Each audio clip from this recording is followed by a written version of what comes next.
10-4, Forkers. Call sign Sea Monkey here on the ones and twos. We got a murder mystery on our hands, folks.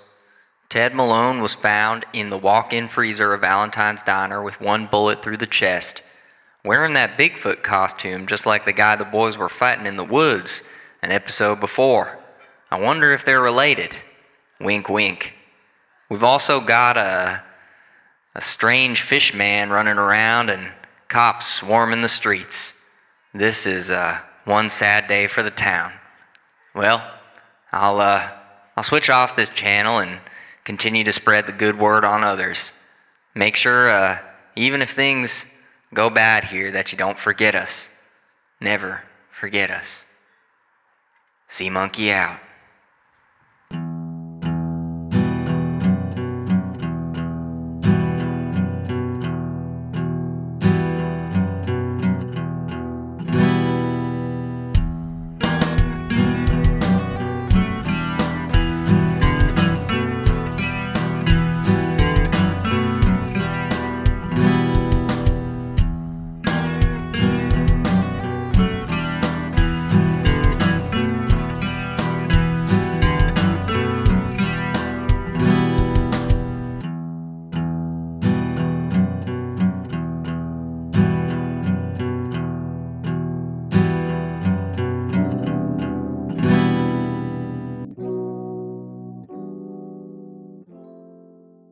Hello, folks. We are back in Moon Fork.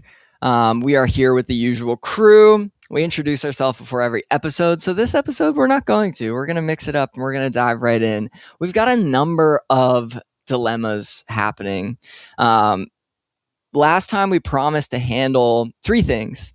The first was kind of the thing that was going on when the episode ended, which is some commotion at the sheriff's station, trying to get in to see what the hubbub is about Sandy being taken in on a murder charge.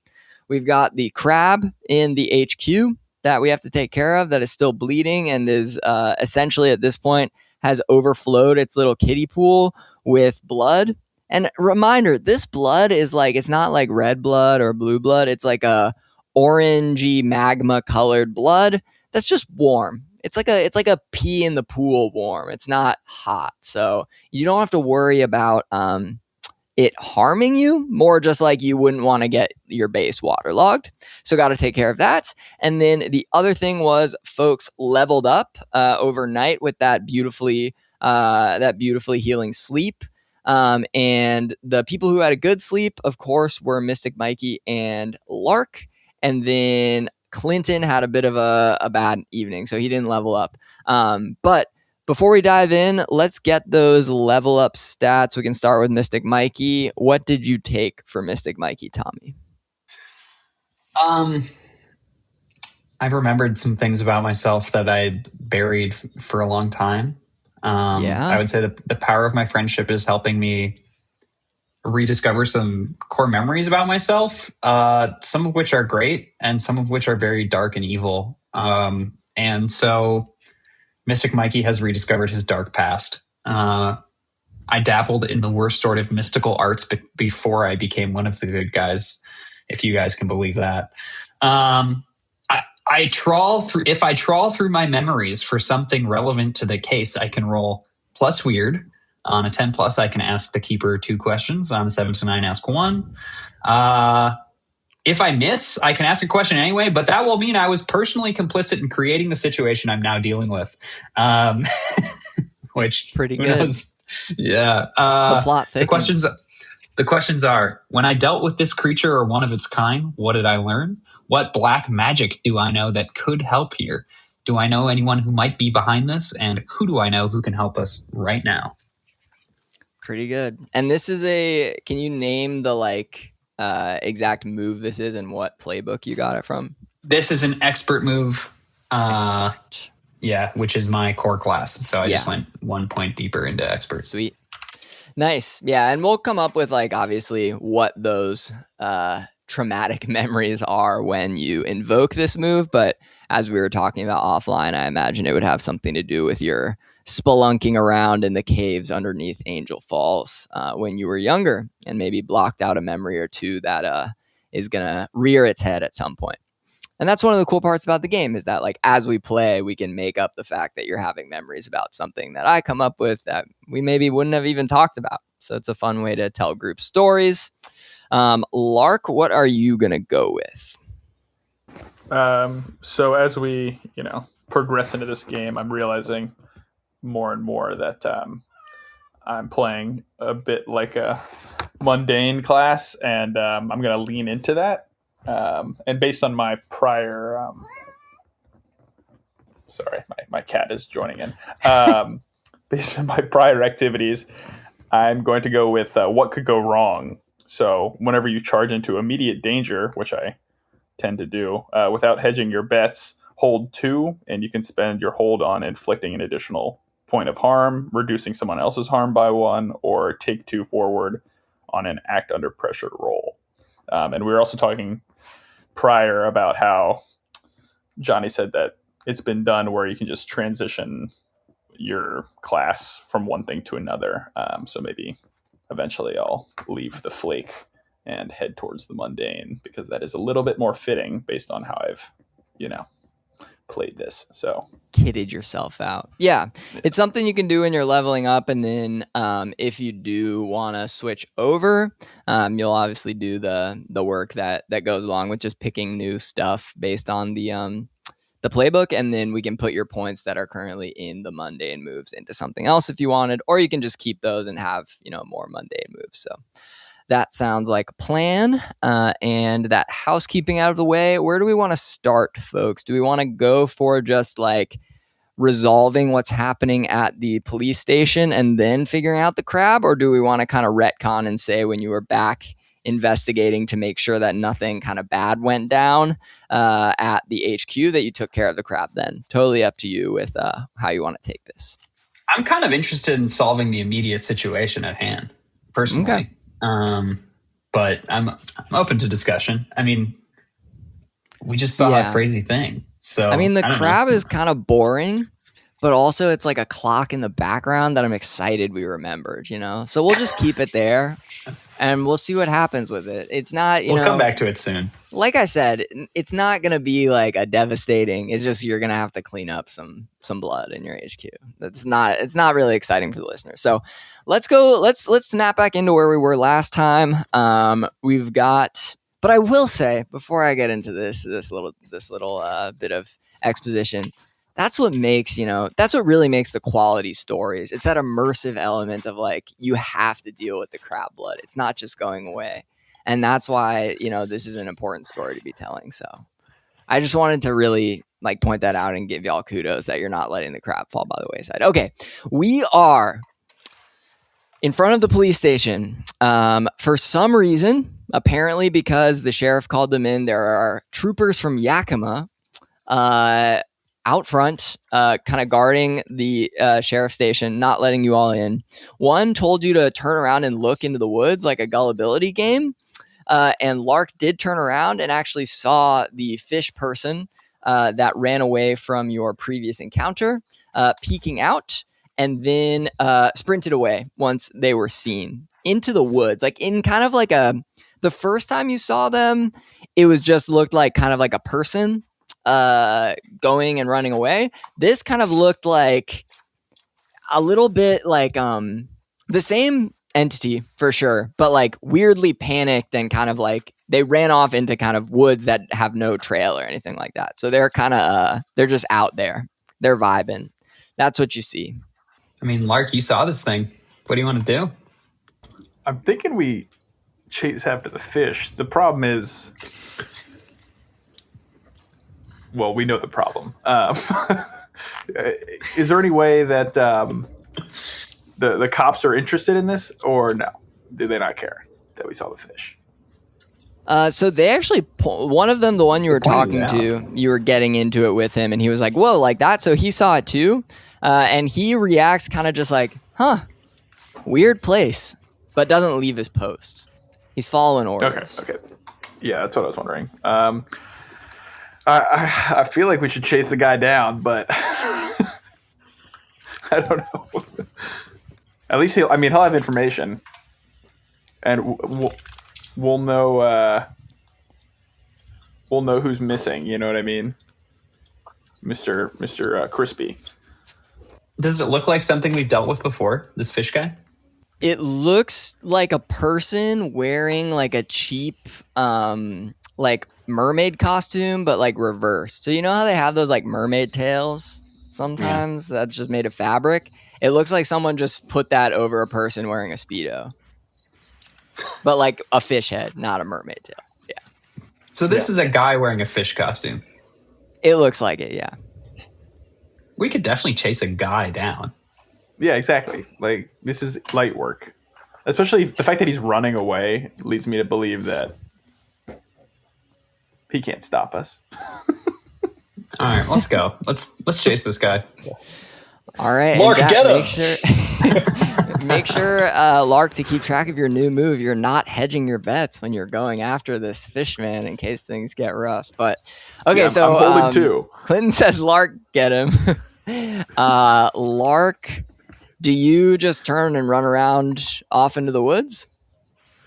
Yeah. Yeah, I'm going after the guy. Following Well, but right I mean, I'm behind him. hoping. Okay. Yeah, I'm hoping that Mystic Mikey's coming with me, because if it's a 1v1 situation, I don't like the odds. But if it's a collaborative approach, Mystic Mikey scampers along, and I imagine Clinton kind of like follows, but kind of like follows the road and is like hobbling along and keeping an eye distance. I don't know how to express that, but keeping an eye on things, trying to keep up, but not as swiftly. So yeah, you all burst into the woods just a few moments after you saw this fish person start running, and you can hear them pretty clearly. It's a pretty thick forest of brambles. The ground is wet, so you hear kind of like mucky footsteps, followed by some like whimpering sounds as they're running through the woods. You realize they're barefoot, and there's brambles, some early, like very early spring,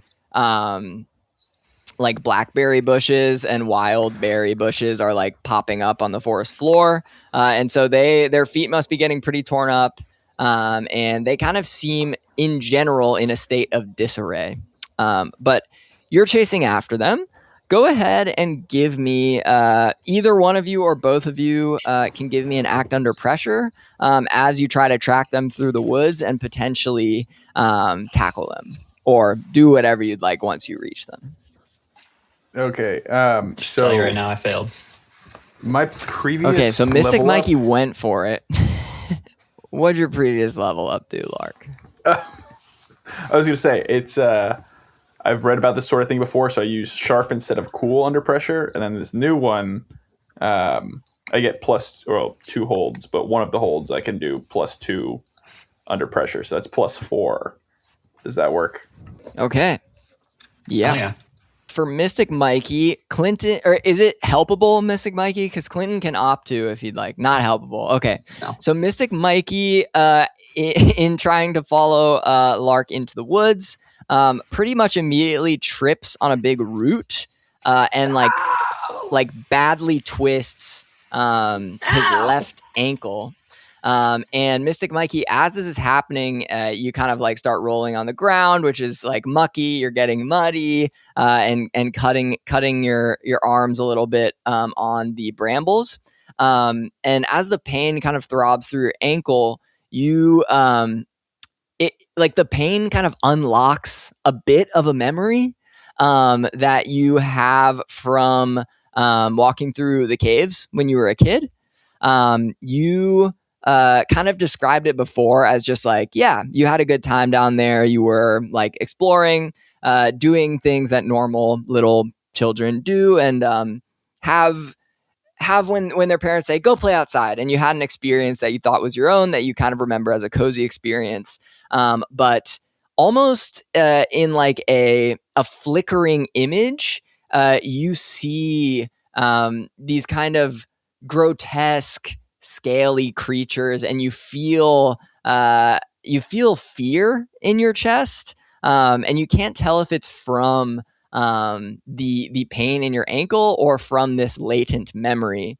And as you snap back to reality and continue to watch Lark pursue this poorly clad fish person, the last thing you can smell is, it's not like a fishy smell like a fish market.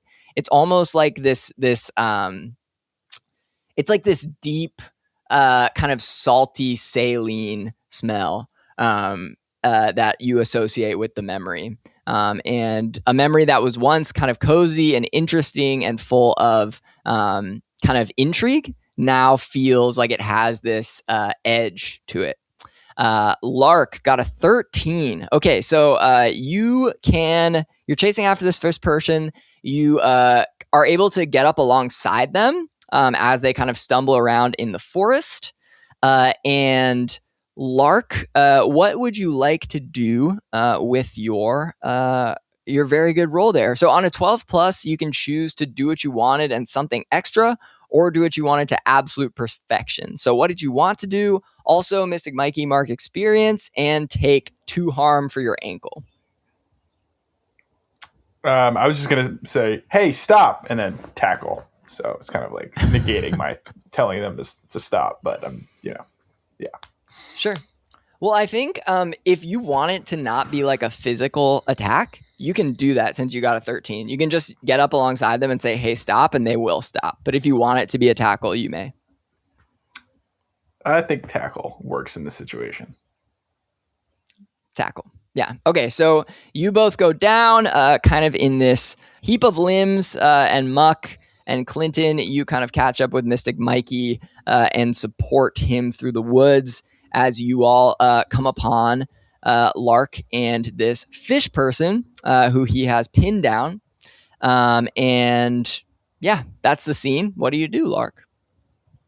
I'm going to unmask him Scooby-Doo style while saying, what the fuck is going on?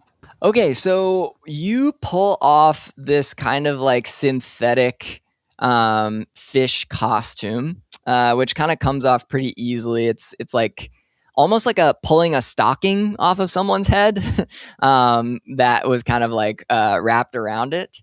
And so it takes a bit of a comical effort to get it off. It was pretty tightly on there.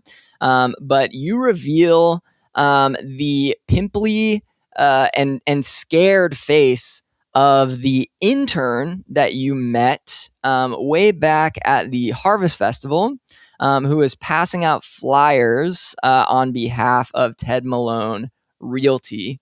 But back then, you just saw him as like a, just kind of harmless kid. You see something in his eyes now that, like, it doesn't give you the sense of dread that you feel when you see creatures from the other place, the Chop, as you now know it to be called.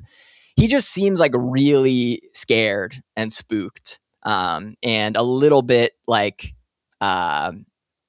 feral almost. Like he kind of seems like really tripped out. So he just is wide-eyed and going, don't hurt me, please.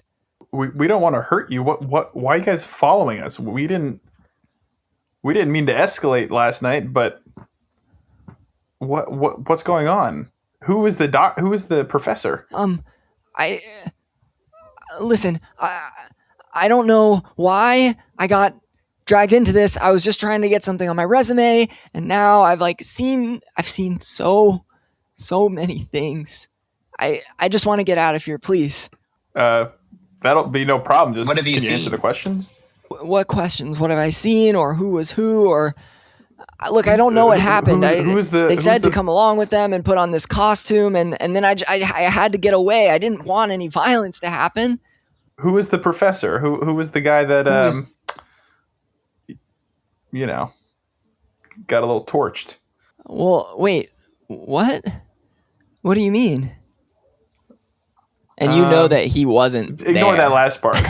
Yeah, ignore that last part. Who is the professor? We didn't get to have a full-blown conversation with him. We were just They said we were going to meet back at the site this morning, and none of them came.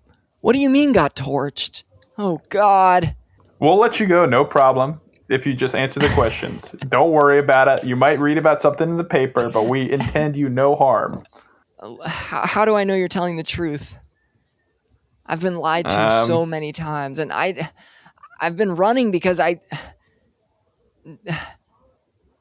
look. Why do you still have the mask on your head? You could have just taken the mask off. You had no problem. I didn't want them. You kind of identified yourself. To see who I was. I didn't want them to see who I was after. Well, listen.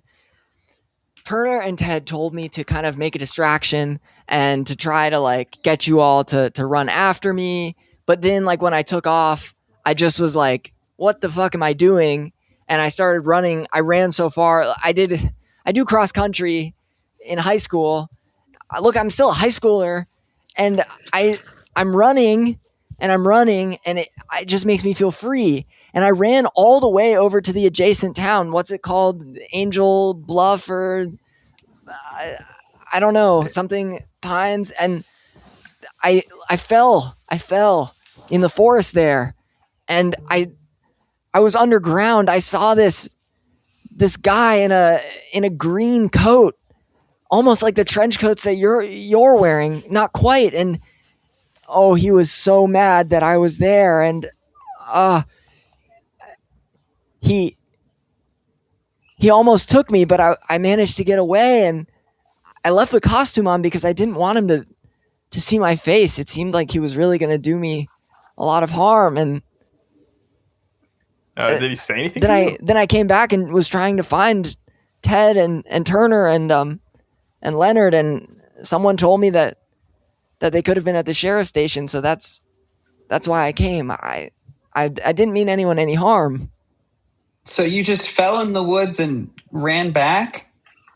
Huh? I ran all the way to the other town, and I fell into some kind of system of caves or something, and I saw there's like a sinkhole in the woods there, and I saw this guy. He just looked like a normal guy, maybe wearing some kind of uniform that I didn't recognize, in a green coat, and he advanced on me, and something about him changed. He changed. What about like his appearance, like his aura? Like what changed? I feel insane for saying this, but it's like he got like a little bigger, and like his hands became sharper, and something about him wasn't right. I could feel it, so I got out of there. Do you remember where the sinkhole was? I was just running through the woods. It was like past St. Joseph's, technically, I think in the limits of the other town. Angel Falls. Oh, yes. And I mean, I could point you to kind of the section of forest it's in, but I think that's as good as I could do. Well, that would be helpful. So why are you stalking us? Why are you wearing this fish costume running around stalking us?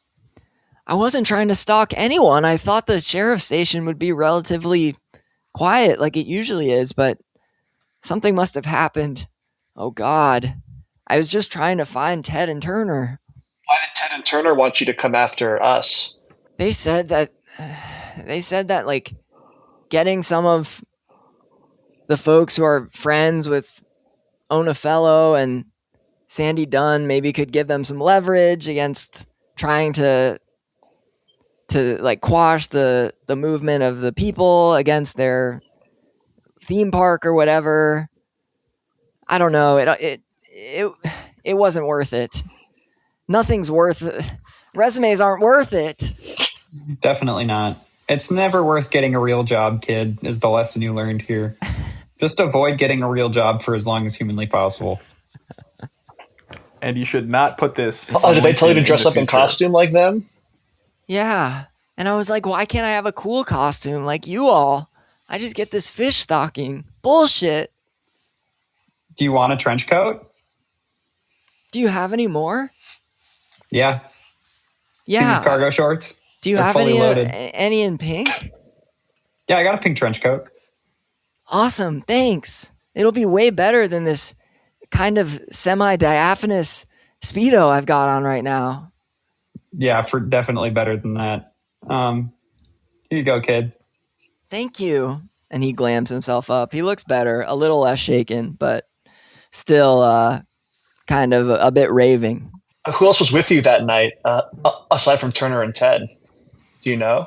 Leonard Fish. He was the one with the gun. I hope he didn't shoot anyone. That would have He didn't shoot anyone. Really? Because I heard some shots. Oh, I'm glad he shot missed. someone.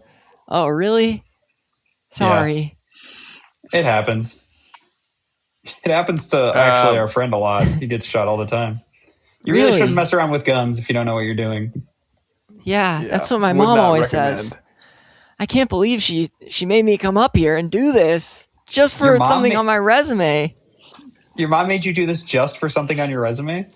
Yeah, she said that, well, she's been friends with the Malones for a bit, and she said I could like shadow Ted or be his intern or something, and so she sent me down here during winter break and fall break, and I've just been helping them, and it sucks, and I just want to go back home to Bellingham. The good news is you probably won't have to work for him anymore. Your mom's in Bellingham currently? Yeah. How is she friends with the Malones?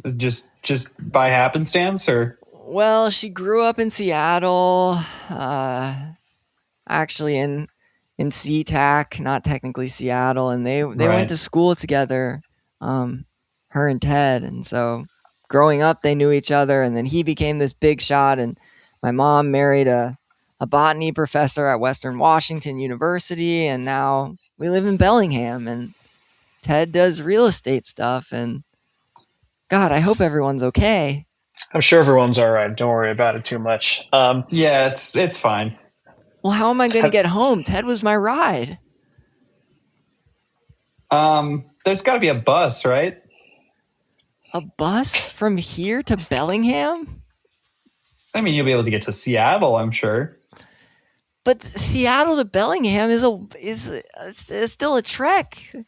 That's like over an hour.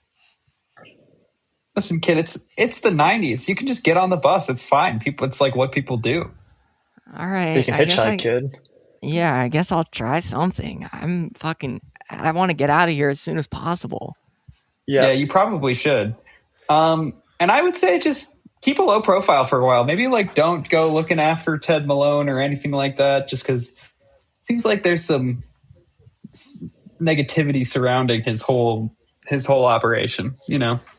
He pulls out like a really sweaty, crumpled piece of paper from his Speedo, and he goes, but I need to get his signature on this if I'm gonna like submit this as like credit hours and put it on my resume. Do you think that I need to find him, right? No, give me that. You don't want to have like a fresh sheet of paper or anything like that. I mean, this is the slip that my school gave me. It's like dripping. It like has some blood on it. It's like it's really hazardous. You don't want anyone to see this. Just trust me. I do. I want Ted to see it, and I'm scared. What would happen if you didn't get this signed? I wouldn't be able to put this on my resume. How old are you? I'm 16. Trust me, kid. It doesn't matter. Wait, but you're like my age, right? Just a little bit older than you, yeah. So how do you know it doesn't matter? Because I don't even have a resume, and I'm doing great. I have 3 friends, and I run an independent media publication. I only see 2 people here. Who's your third friend? Don't worry about it. Okay. She goes to another school. Oh, okay. Wait, you go to school? Sort of. Really? Which one? Yeah. It's really small. You've never heard of it. Okay, I think I might, now that this costume is off and I have clothes, I might walk up to those officers and see what I can learn. And maybe they'll give me a ride somewhere, maybe to the bus stop. Thanks for helping me. Do we want him to talk to the police? No, I don't think so. I'm there, right, as well now? Yeah, you're all there. Okay. Kid, how about instead of going and talking to the police, how about we work our magic and get that thing signed for you, and you don't worry about talking to the police, and we'll find you a way home. Really? You would do that for me? we would do that for you. But you got to tell us, have you seen anything weird going on at the site and with Turner and Ted, aside from what you've told us so far? I mean, they were pissed off about the Save the Fork movement because they were like, it's going to introduce a lot of red tape and we want to get this like animatronic Godzilla going and get all our cryptid rides happening.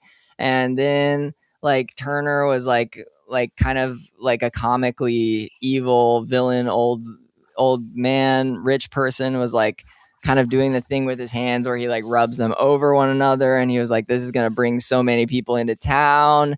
And then they realized that Leonard Fish didn't actually have a license for the weapons that he carried. So they were like, we need to keep this hush hush or else Leonard could be put away. And we can't find anyone else to take his place because a lot of the people on the security detail are not really all that bright in the head, is what Ted said, I believe. And I mean, the theme park's already half done. They've been working really hard on it. I worry that like, if they keep going at this pace, they might like wear themselves out. And would that be the worst thing? I mean, Ted always says that the better he does, the better working for him will look on my resume. So I guess I want him to succeed. I hope we can find him. I'm scared. I could offer you you want to work for me instead? Really? Yeah. What would I be doing? Like, what could I put on my resume? What would the title be? Well, what field do you want to go into in life? Well, I don't know. I've always been someone who's like a little less sure of myself. Like some people are like, I want to be a mineralogist. I want to study fish. I want to be an author. And for me, like, I just like going and sitting in the park and watching the birds, looking at the mountains, and just like breathing the air, you know? So maybe something like outdoorsy, or I really like my local nature center. Maybe I could be like a helper there or something simple, you know, something where I can engage my mind, but not sit behind a desk all day. Well, here's the thing, man. If there's one thing I've learned in life, it's that as an adult, you're going to spend most of your time working. So you want to do something that doesn't make you really unhappy because it's how you spend most of your time. So if you want to work at a nature center, you should just work at a nature center. Resumes and, corporate career building be damned. Wow. You really speak with wisdom beyond your years. What are you, like 19? Nope. I'm just a little guy who found his own way in this crazy, crazy world. He like almost tears up, and he goes, you know what? I'm not going back home. I'm going to start a nature center right here in Moon 4 and make my community better. I think you should. That's great. But start small. We could hook you up with a park ranger. Maybe she has something for you to do. Maybe you could help her out and just get your foot in the door. Yeah. That'd be awesome. Great. Well, where should I go? What should I do? Oh, I know. I'm going to start catching bugs in the woods, and then we can make like a native bug exhibit. Okay, great. And he pulls like a very like rumpled what looks to be like a fly swatter out of his Speedo, and just like starts kind of like walking around the woods, like swatting things, and goes, okay, damn, I didn't mean to kill you. Sorry. It might take a little time. You just need to get some reps under your belt. That's fine. Can I make a suggestion? Yeah, what's up? Do you have normal clothes? I have this trench coat, and I have this semi-diaphanous Speedo that where I carry my things. And then I did leave the clothes I was wearing before back in one of the trailers at the work site. So I guess I could go get those. Yeah, I would probably change your clothes and maybe try to keep a low profile before you start doing this. Okay, should I just go back by myself? We could also go with you. And yeah, we can go with you. Check out the site. Yeah, Let's go together. Oh, would there be someone there right now, do you think? Well, let's see. today is a Saturday, and usually Leonard works Saturday, but I haven't seen him around. There was some grumbling that he got arrested, which is why I wanted to come look for him. And then Turner and Ted work 7 days a week, so I'd imagine they would be around. But we can go look for them at the site if you want. Yeah, seems like a good idea. Are you like cool? I know you're probably pissed now that I told them they were the ones that attacked you. Should we go with them, actually? I feel like they know who we are. Yeah, that seems like maybe a bad idea. Unless we're really trying to confront them or like battle them right now. But also, like, Ted is dead. Yeah, true. Turner might be dead. Turner may have been Professor Dybbuk. You didn't get him to like admit that, but the three people that he mentioned are Leonard Fish, who's in custody, one person who you found murdered, and another person whose whereabouts are unaccounted for. And it probably wouldn't be the worst thing if those whereabouts became accounted for, even if he was, in fact, the guy who died. So, great, let's maybe go. It's not that big of a deal. All right, let's go. Okay, great. And we see three figures clad in tasteful trench coats, one wearing a matching black hat, and one wearing a gaudy pink trench coat, walk off down the road toward the swales. And you all pass by the swales, which are looking particularly not ominous, but just kind of like brooding on this overcast day. And you pass along into the area where the construction fences are kind of blocking off what's going on inside. And you pass through the gate, which is opened by this boy whose name you still don't know, after he puts in a code, and he leads you to kind of the first trailer. There's like a series of trailers set up in kind of like a construction site style, and beyond them is kind of the fairgrounds, for lack of a better term. And he leads you into the little trailer that has been set up for him as a living quarters, it would appear.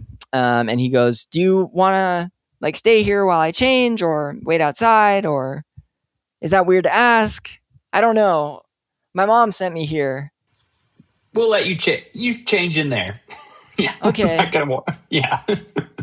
Okay. He shuts the door and changes, and in about a minute, he is on the stoop and just kind of wearing like the khakis and embroidered short sleeve polo that you saw him in before that says Malone Realty on it, and goes, "All right.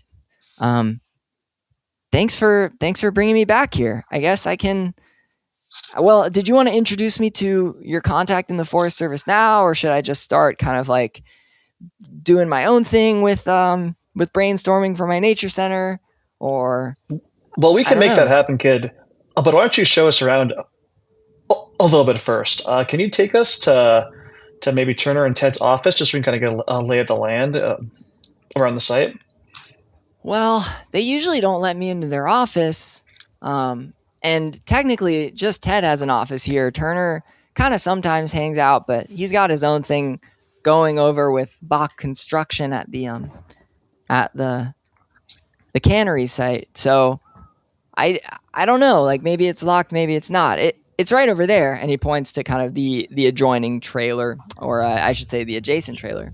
And you see that out front, there's a placard that just says like Malone Realty. And yeah, there's a door with a knob, may or may not be locked. Do you want to try it? Personally, I think yes. I think there's good information to be found in there, probably. Yeah, let's give it a shot. Yeah, so it's locked. You try the knob. It's a pretty simple trailer, so it appears to be the only way in and out. And it doesn't seem like there's no like complicated security system. It's just like a locked door. So he goes, "Damn, I'm sorry I can't accommodate y'all. I was kind of hoping it'd be open for you." Could we like act under pressure to try to lockpick it? Yeah, you can definitely do Something like that. So you can just describe what you want to do, and then we'll decide what move it is. My only concern, do we think that it would be a bad look, us breaking and entering into a dead man's trailer? Or does that not really matter to us? Well, we did pinky promise last time to not be involved in other crimes, right? So maybe that is a bit of a risk, but I feel like I just feel like we're kind of like being investigated as we speak. So it's like, is this, something that would, have us end up in jail or something? I don't know. It was just a thought. Like, what do we think is going to be in here? I'm more worried about this green guy because we know that there's an ominous threat coming, but I don't know if that's something that's worthwhile right now. I just don't want to end up in jail again before Mr. Sharp Fingers ends up in the vicinity of the town. Well, it seems so right now it's just us. It's just us and the boy at the gate and our new friend. Well, your new friend is the one who opened the gate. So there's no one. Okay. It would appear pretty. It is the weekend. It would appear pretty desolate. You haven't really seen anyone else around. So as it stands, it seems like about the safest time to be breaking into something on site here. But it is true that if you were caught, it would be suspicious. I'm down for whatever. My opinion is I think we should do it and not get caught. Okay, I think that works for me. Idea. Yeah, that works for me. You can always use luck if you're about to fuck up. Nothing ventured, nothing gained.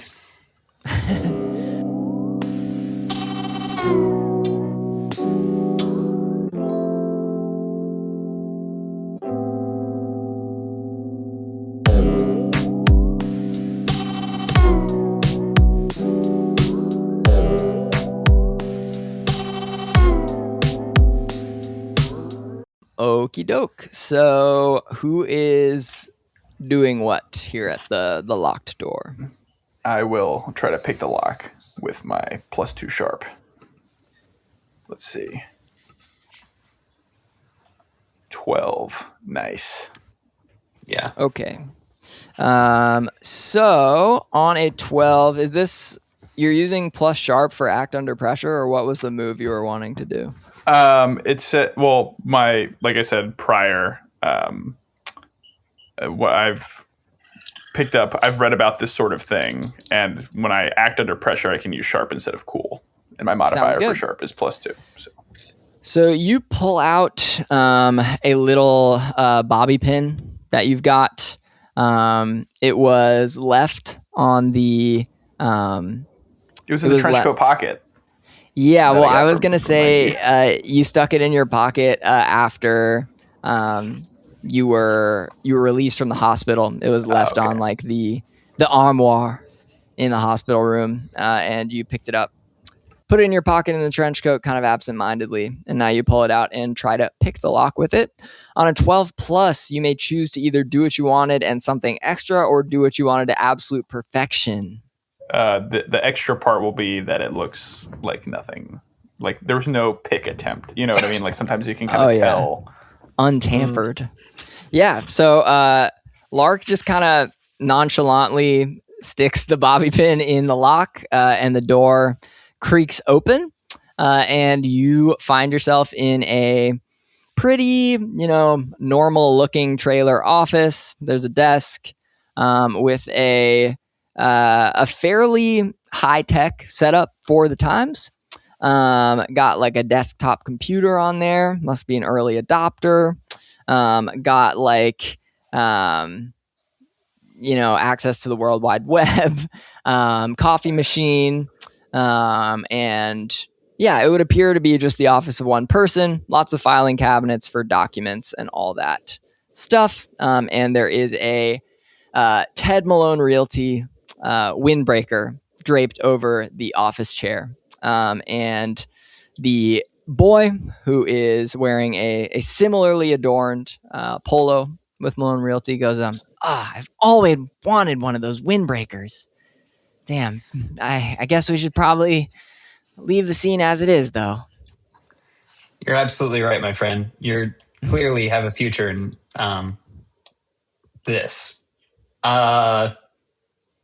Mystic Mikey is going to go directly to the computer and try and log in. Okay. You get to the computer, and you are faced with something. So Mystic Mikey's pretty used to computers, right? You're expecting kind of like a password. But what you're faced with is actually kind of 9 dots arranged in a 3x3 grid. And as you fiddle around with things a little bit, you realize that the code to get in the computer is by like connecting the dots in a certain way to one another.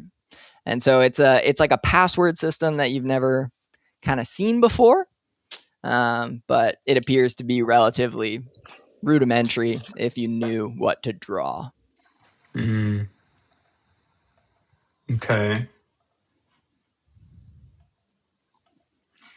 What does the logo of Ted Malone Realty look like? The logo of Ted Malone Realty looks nothing like this, I'm sure. It's less of a logo and more like words and an interesting font, right? So it has like a big T, and then that's the main thing you see from far away, and then like Malone Realty under the T kind of deal. I was thinking maybe an M or T would also work.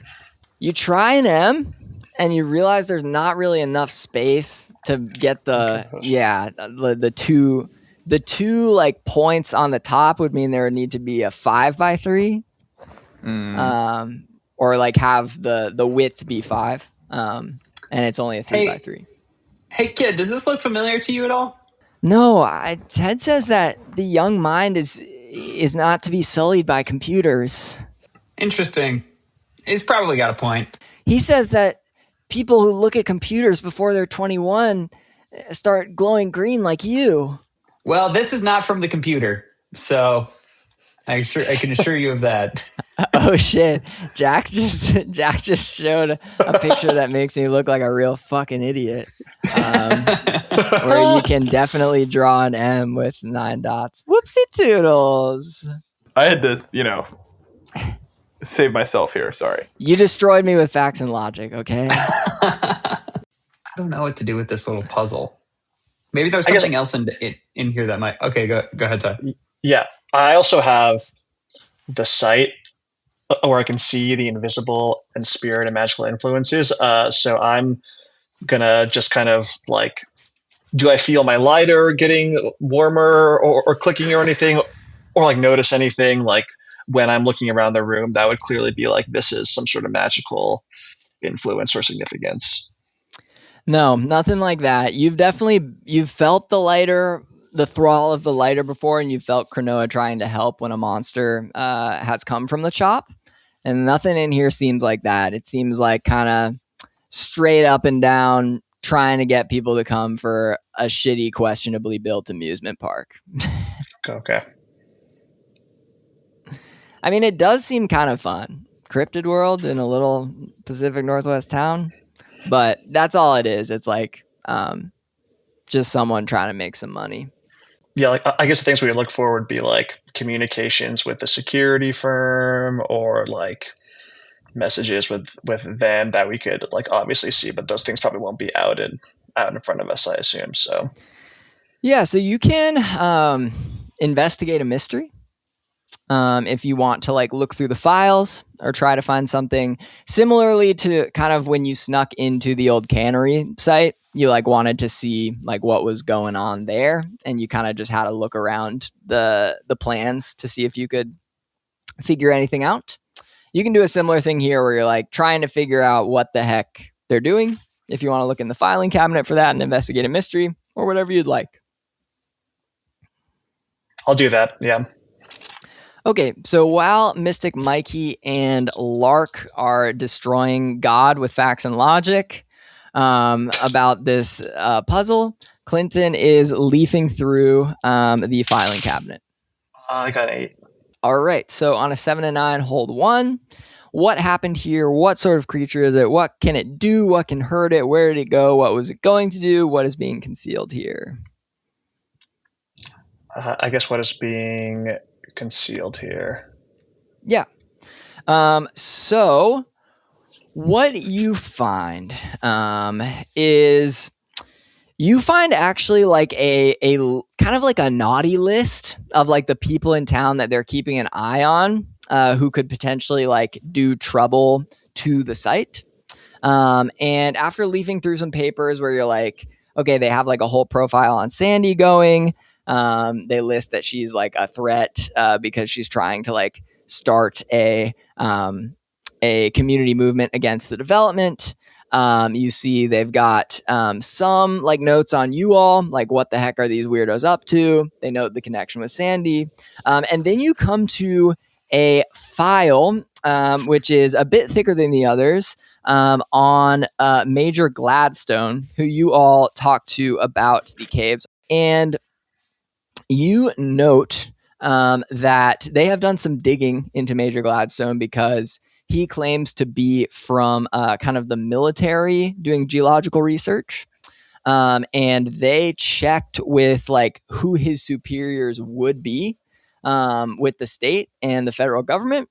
And he does not appear to be in their employ. So they're kind of like freaking out about the fact that like initially they were like, oh, if this guy finds something significant with the swales or the surrounding soils, like the project might be waylaid. And now they're like, what is he doing in town? Is he a spy for another kind of venture? Is he someone who's going to disrupt things? What is his deal? And they haven't really figured it out.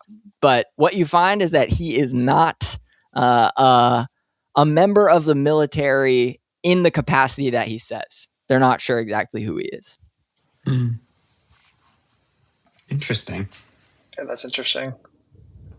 After looking through some of these documents, is there any reason to believe that the development and the creation of Cryptid World and, you know, the cannery stuff, do you think that's going to continue in the same pace without the people in charge being alive? Or is that something that, like, you know, now might be in flux? Do you say that out loud or no? Well, I'm more so asking you because in my head I'm thinking like this is less of a threat now to the town because there's no one, you know, trying to see it through, as opposed to the other stuff that we're dealing with. So I'm just wondering, like, For sure. like, is this still an active threat in the same way that it was? So yes, you found Ted Malone dead in Valentine's Diner. So the person who is running this project, no longer alive for sure.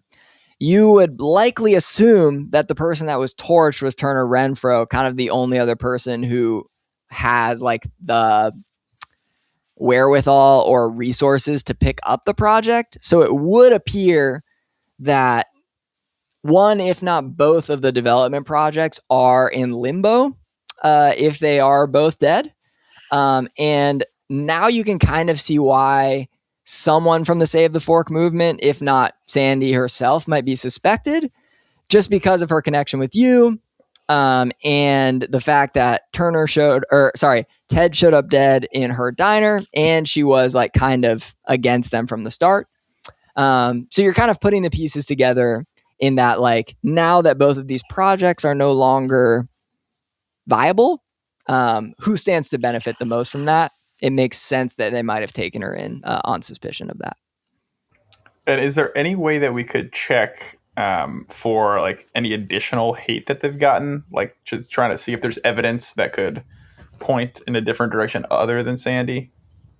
Because that seems like there might be like some mail or something in the... Yeah. You know so I mean? I'm going to go ahead and say that like with an 8, Clinton has had like a fairly thorough search through the file cabinets and haven't found anything like that.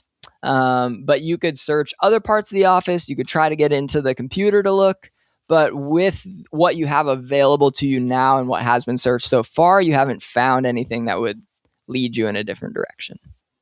What do y'all think? Yeah, it seems like maybe getting to the computer would be the other fruitful thing, but like, I guess I'm trying to think of like, have we seen any logos around town? Like, does the curling club have a logo or something, or does I mean, I don't know. Seems like we don't really have a solution to what this password would be right now. So yeah, it is interesting though. I mean, I'm trying to think about anything that might work. And do we know anything about like the layout of the town or anything like that? Like if that would work, or I was looking at the map and I didn't see anything right away that yeah. was giving 9x9. Yeah, that's pretty much all that I can think of. Johnny, what is the building that's at the bottom of the map? Sorry, this maybe is too specific, but like, no, that's okay. Because it has like a little like shield on it, basically, like a little like that's the 3-pronged shield. station. That's the sheriff station. Okay. Yeah. Yeah, I mean, I guess I just feel like this is a puzzle that we don't currently know the answer to. Yeah. I could try to hit a dark past roll and see if I can remember anything about this grid from my dark past, the evil computer. What black magic do I know that could help here? That could be an interesting question. If I can hit the roll, that would be real. That would be some mental gymnastics on the fly from me. I just start doing like computer. All right. Well, let's give it a shot. Let's see what happens. Whatever. I just roll. I'm hitting the dark past because it doesn't say that I can't. If I trawl through my memories for something relevant to the case at hand. Yeah. So, plus weird. All right. I got an 8. So I can ask, what black magic do I know that could help here? Okay. So remember back to the other time when you were kind of snooping around a development project in town, and that was at the cannery. And you were kind of sniffing. You all were outside the door of the main suite, which I believe was called the Poseidon Room. And they were kind of, Turner was making a veiled reference to Linda Pugh's death and how she was found dead in that room, and kind of trying to make like an upscale attraction, more upscale than the theme park for folks who were like cryptid hunters, maybe retirees with little money who wanted to like a spooky experience. And the documents that you found at the construction site that linked Turner, Renfro, and Ted Malone, and that kind of first tipped you off to their collaboration and monopolization effort. You remember the signatures on those documents, and you remember just like the large T in the Ted Malone Realty logo. He has a very large T on his signature that kind of like swallows the rest of it, which would fit, somewhat nicely into the 9x9. A fairly simple solution, you reckon. But as you have this memory and think about kind of connecting the dots, you feel this overwhelming and remember this overwhelming kind of thrall. As you got closer and closer to the place where Linda Pugh died, and you remember hearing like voices whispering in a tongue that was very guttural and like wet sounding, like almost like someone with a cough trying to like get phlegm out of their throat and passages. So yeah, a lot of like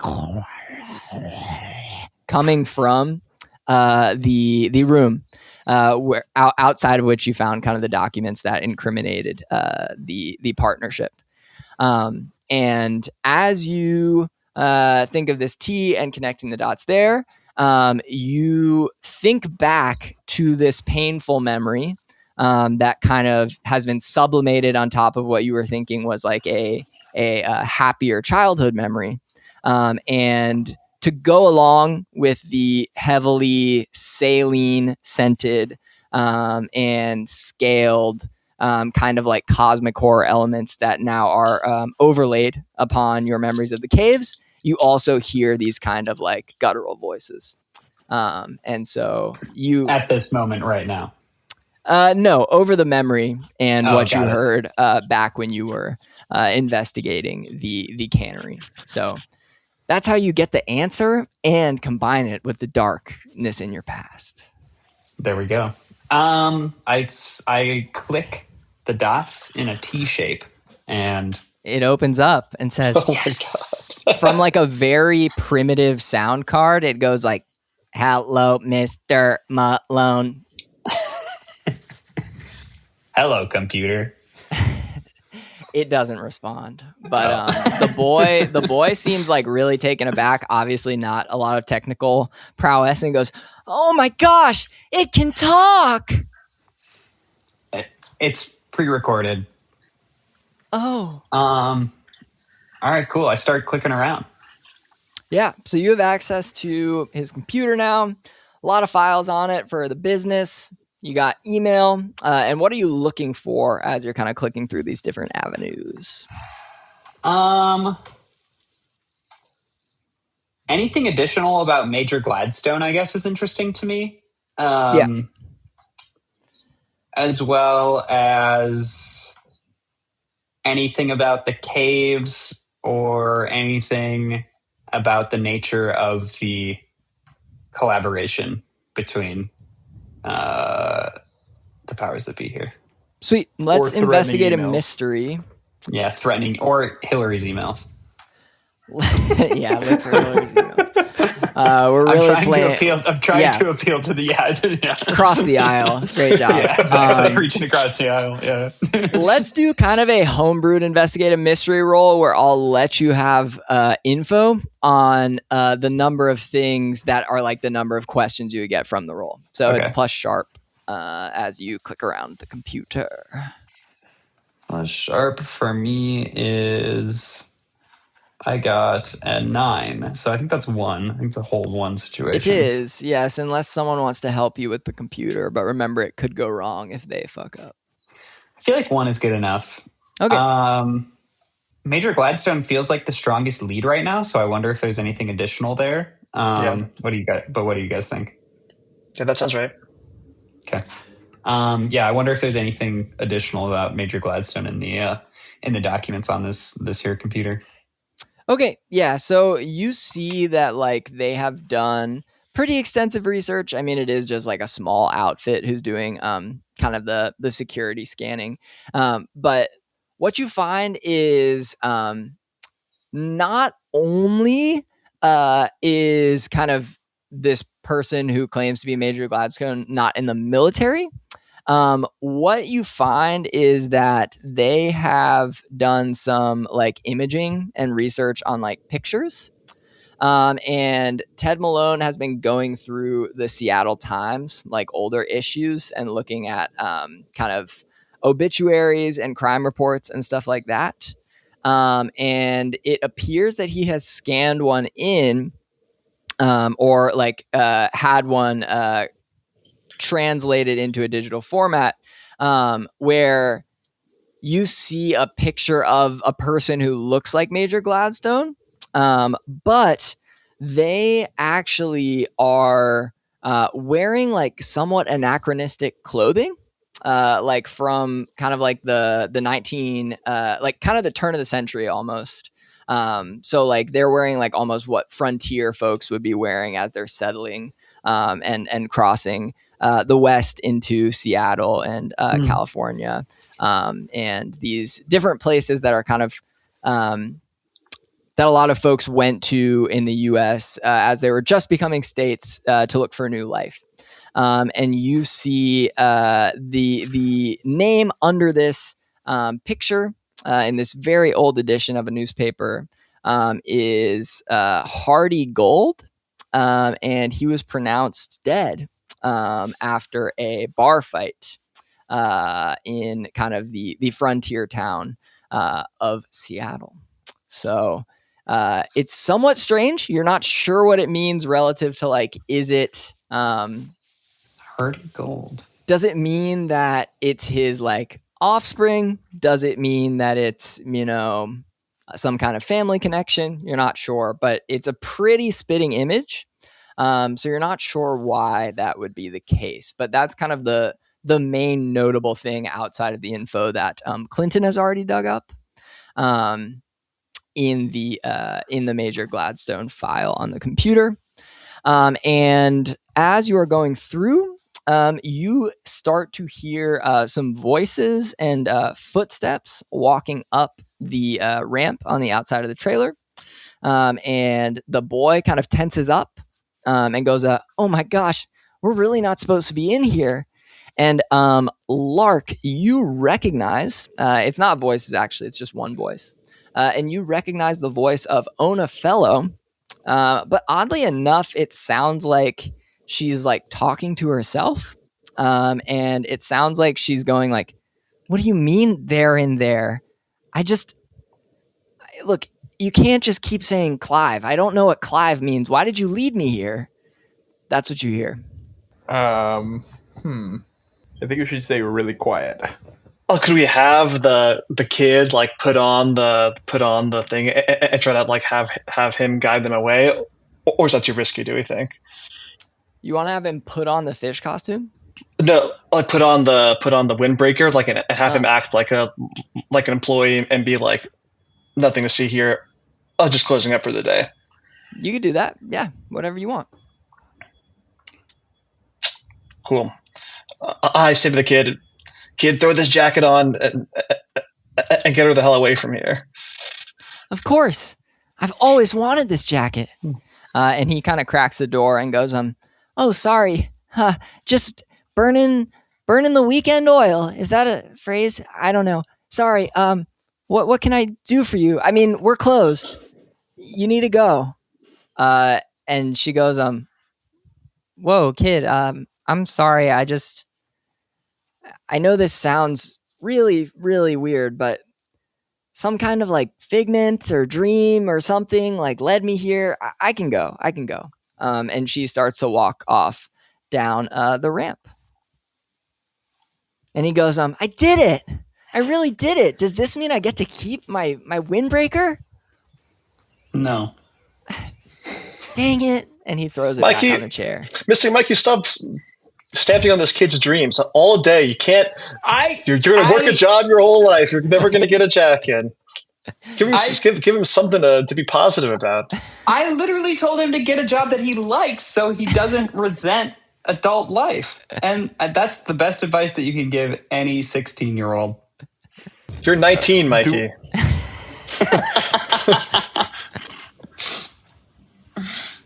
It's a big 3 years between 16 and 19. That is true. Okay. Wait, that was interesting. What the fuck? Who the fuck is Clive? Yeah. Should we go back for her? Like, clearly feels important. Well, we got to go to the bakery. We should try to make this seem natural, I think. Yeah, that's a good point. Not just like sprint after her. We'll leave it there. And now you have some other threads to investigate potentially. Interesting. Sandy is also still in jail, so we can always return to that. But learn some interesting stuff today. Got to deal with the crab. The crab is still leaking. The leaking fluids. I did pass up on my level up. I could have gotten something to deal with the crab, but I decided that I would go with Mikey's dark past instead. So yeah, nobody cares about the crab. We'll have to make it we'll make it count. Something about the crab's gonna come back to haunt you. We'll see. Yeah, I would expect nothing less. But I already said that it's not gonna like regenerate, so it's got to be creative. Oh well, yeah. We'll figure it out. But thanks for sticking with us today, folks, and we'll see you next time. Weird America, would you give me this one thing? It's medieval, but it's as modern as something on the radio or the phone you can't put down.